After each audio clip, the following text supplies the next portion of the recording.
ito po ang News TV Live. Nagsagawa ng press conference ang pamilya ng magkapatid na documentary filmmaker na na-recover na ng militar matapos dukutin sa Sulu noong June 2013. May reports GMA News stringer JV Francisco. JV?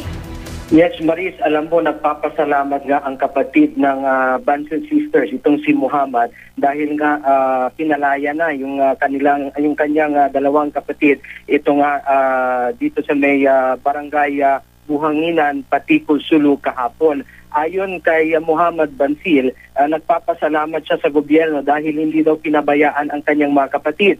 Ayon sa kanya, na feeling relieved ang kanilang pamilya kahit exhausted nga daw ang mga kapatid dahil sa layo ng nilang lumakad mula doon sa bundukan ng Patikul hanggang dito nga sa may barangay Buhingan.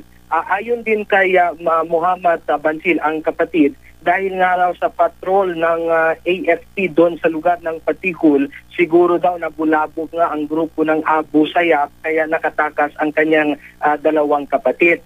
Plano ngayon na Maris ng pamilya para umuwi muna doon sa kanilang magulang dyan sa Maynila at habang gusto nga nila na magpagaling muna. Wala pang plano ngayon kung ipapatuloy pa nila ang kanilang trabaho bilang independent filmmakers. Pero alam mo kanina, Maris, ang suot nila yung mastura, yung ginagamit ng mga babae na pati yung kanilang mukha nakatakpan at ang kanilang mata lang ang lumalabas. Pero ayon sa kanilang kapatid na si Muhammad Bansil, more or less mga 40% nga bumaba ang weight ng dalawang mga kapatid.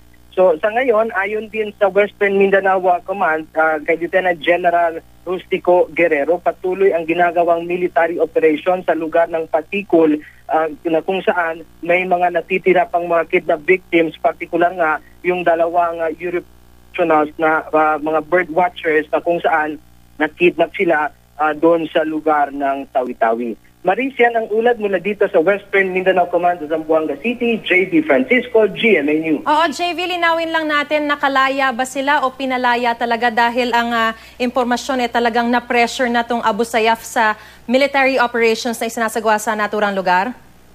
Alam mo, patuloy, yan din ang sinasabi ni General Guerrero na na-recover daw itong dalawang Bansil Sisters dahil nga sa kanilang operasyon.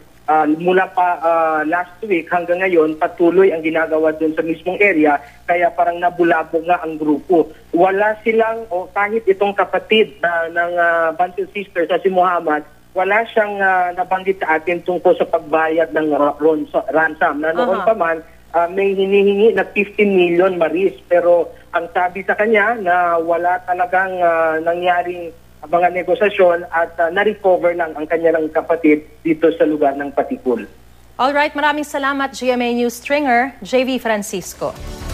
At yan po ang may init na balita sa oras na ito. Tutok lamang po dito sa GMA News TV para oras-oras. Alam mo, ako po si Mariz Umali. Magandang umaga po.